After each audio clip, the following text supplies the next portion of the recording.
Piala Thomas 2020 bawa Indonesia juara grup. Cesar akui sempat tegang. Pebulu tangkis tunggal putra Cesar Hiren Rustavito mengaku sempat tegang saat menghadapi wakil Taiwan di fase grup Piala Thomas 2020.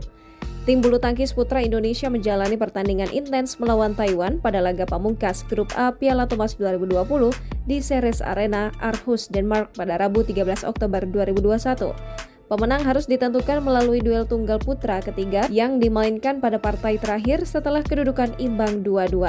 Sebanyak 2 poin Indonesia didapat berkat kemenangan Anthony Sinisuka Ginting dan Jonathan Christie. Sementara Taiwan mencuri 2 poin dari sektor ganda melalui Liang Wang Chilin dan Lu Qingyao Yang Pohan.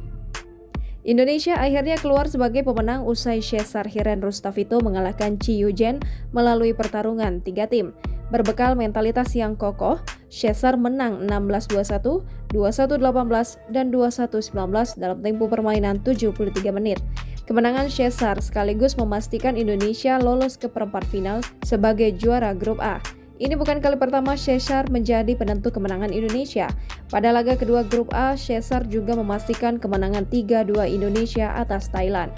Kendati demikian, Cesar mengaku sempat tegang saat menghadapi Chu Yujen. Bagi Vito, kemenangan ini berharga sekali guna meningkatkan kepercayaan dirinya untuk menghadapi turnamen-turnamen selanjutnya.